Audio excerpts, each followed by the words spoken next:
Et bonjour à tous, aujourd'hui on se retrouve pour un update lecture. Donc j'ai 3 lectures à vous présenter que j'ai beaucoup aimé au mois de janvier.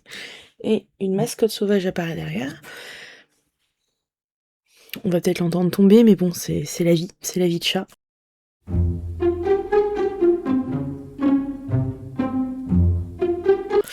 Donc je vais commencer par vous présenter, vous parler de ma lecture Alchemized de Sen Liu aux éditions Ira. Donc je vais prendre mes petites notes parce que j'ai quelques petites choses à dire, évidemment. Donc ce livre, je lui ai mis la note de 18/20. Ça a été une lecture géniale. Voilà. Non, de base, en fait, ce livre, j'hésitais à le lire quand j'ai vu que c'était adapté, que c'était adapté d'une fanfiction d'Harry Potter, parce que je ne suis pas fan d'Harry Potter. Voilà, c'est dit. Attention, le drame est là. Donc je vais pas vous relire le résumé parce que je vous l'ai déjà lu dans une ou voire 2 autres vidéos, donc je vais pas vous bassiner avec ça. Et donc je vais vous dire directement mon avis. Donc on va suivre Elena Marino et Kane Theron, qui sont 2 êtres que tout oppose, mais qui dans un autre sens, je trouve, les réunit également.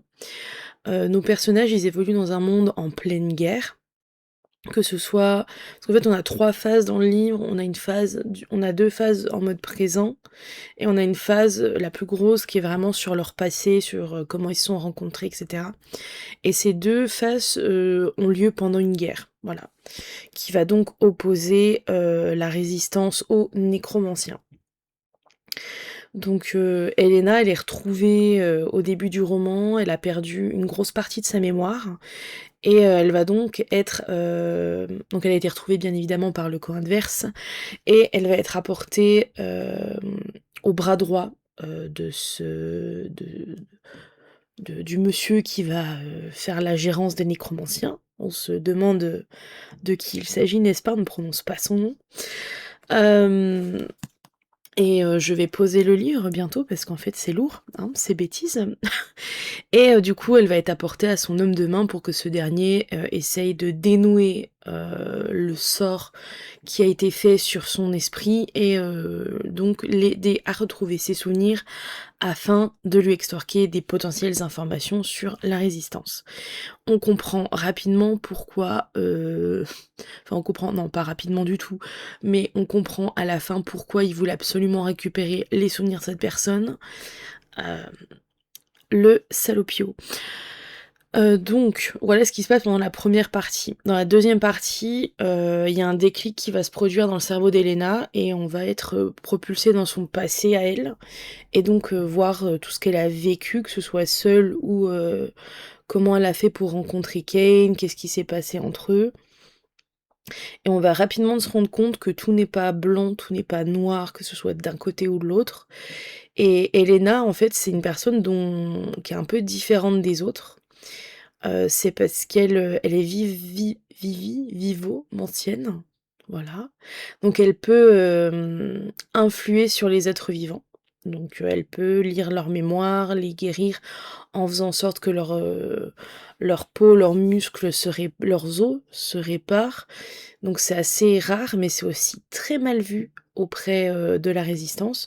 Donc en fait, ils vont être en mode: «Ah bah, tu peux nous rejoindre, mais par contre, tu fais pas ci, tu fais pas ça et ouais, ça serait bien que tu te fasses, ligaturer les trompes, comme ça tu peux pas te reproduire parce que c'est de mère en fils que t'as et c'est pas très bon».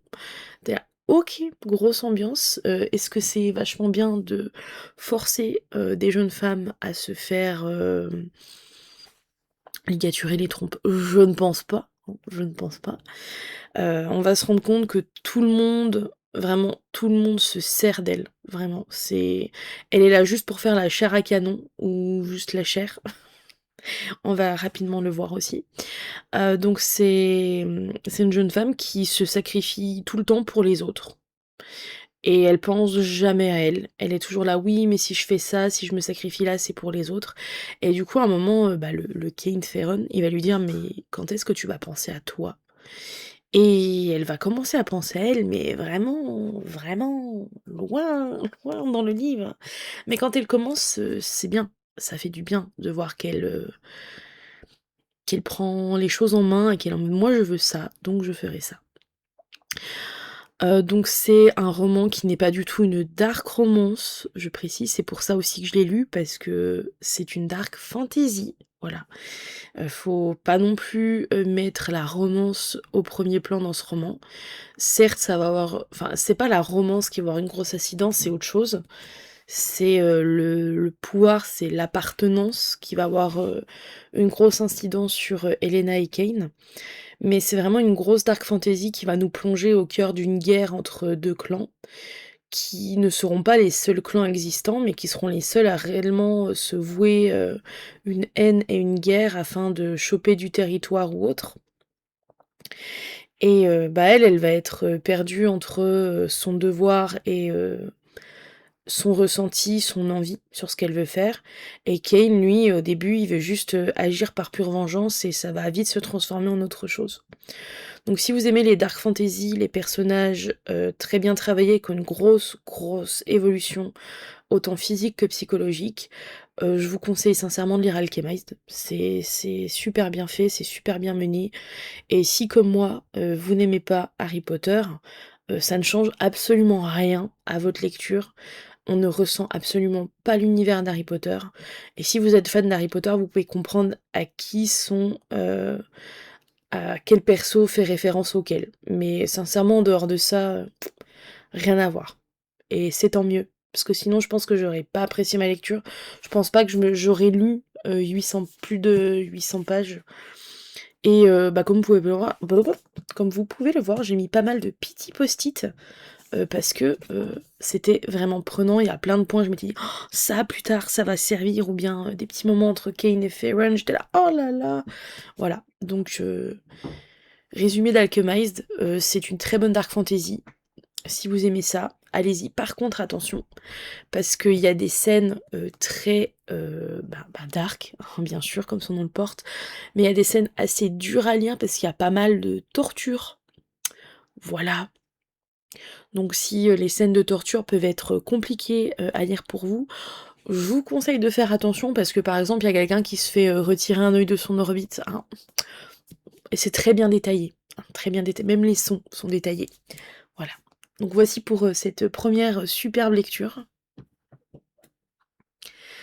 Ensuite, j'ai lu Le Bourbon Kid de l'auteur anonyme aux éditions Sonatine. Le Bourbon Kid, je pense que si je peux vous parler du résumé, ça spoil pas vraiment. Personne n'a oublié le Bourbon Kid, mystérieux tueur en série aux innombrables victimes. Ni les lecteurs du livre sans nom, ni les habitants de Santa Mondega, l'étrange cité d'Amérique du Sud. À chaque fois, ça se passe en Amérique du Sud, où sommeillent toujours de terribles secrets. Alors que la ville s'apprête à fêter Halloween, le Bourbon Kid célèbre, lui, le 18e anniversaire de son premier homicide. Et pas des moindres. Il est alors loin de se douter qu'il est devenu la proie d'une agence très spéciale. Une proie particulièrement coriace, de celle qu'il ne faut pas rater, sous peine d'une impitoyable vengeance.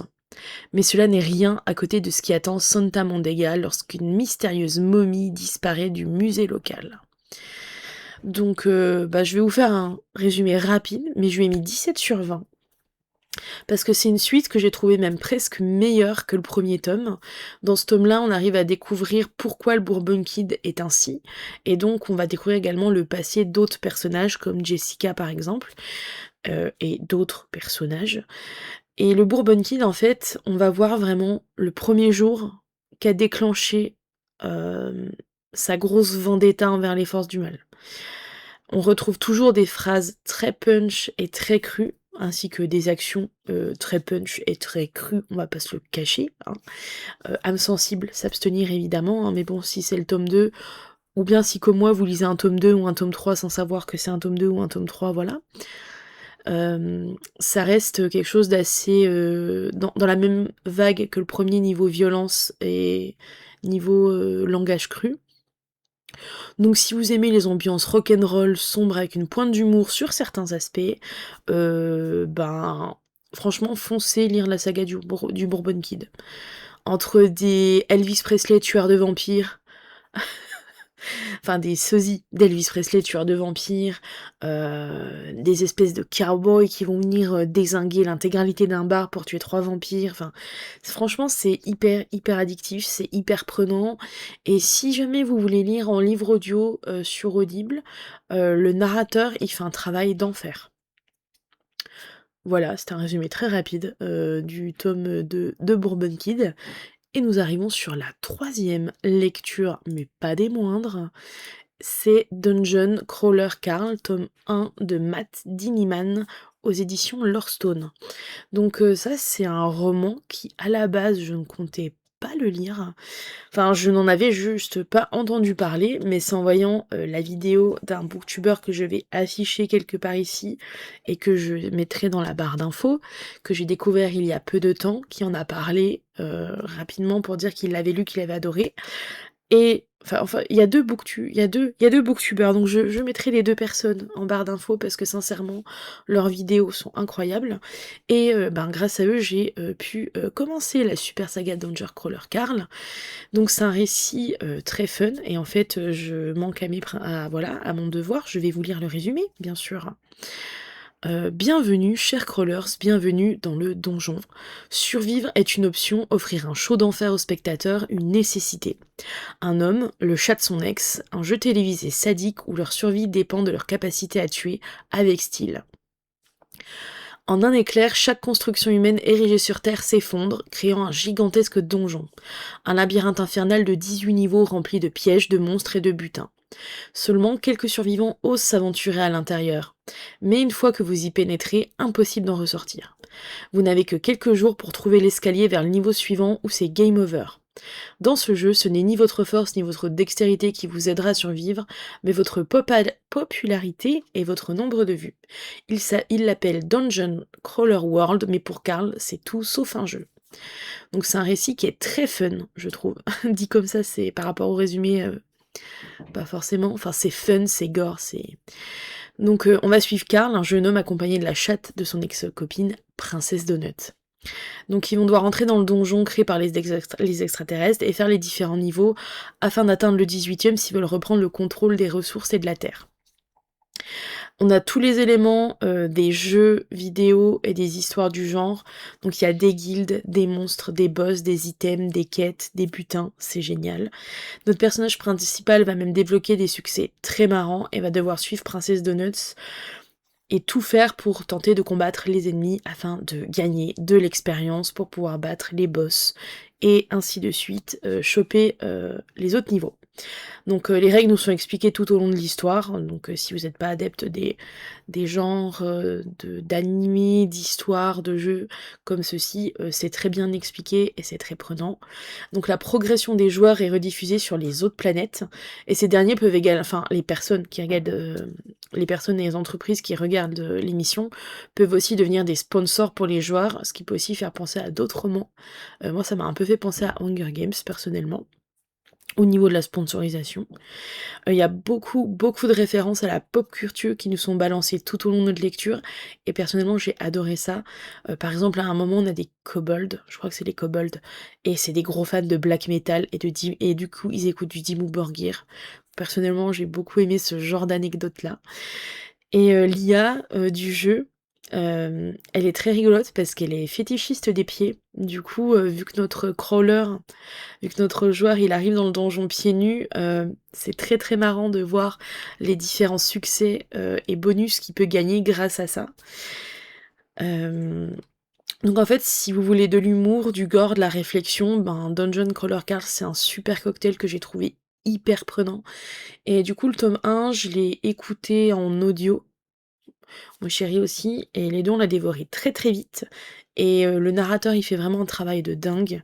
Donc ça m'a donné très très envie, de voir les autres romans, et autres sagas des éditions Hearthstone parce que si elles sont toutes au niveau de cette qualité, sincèrement, c'est que c'est toutes des bangers, hein.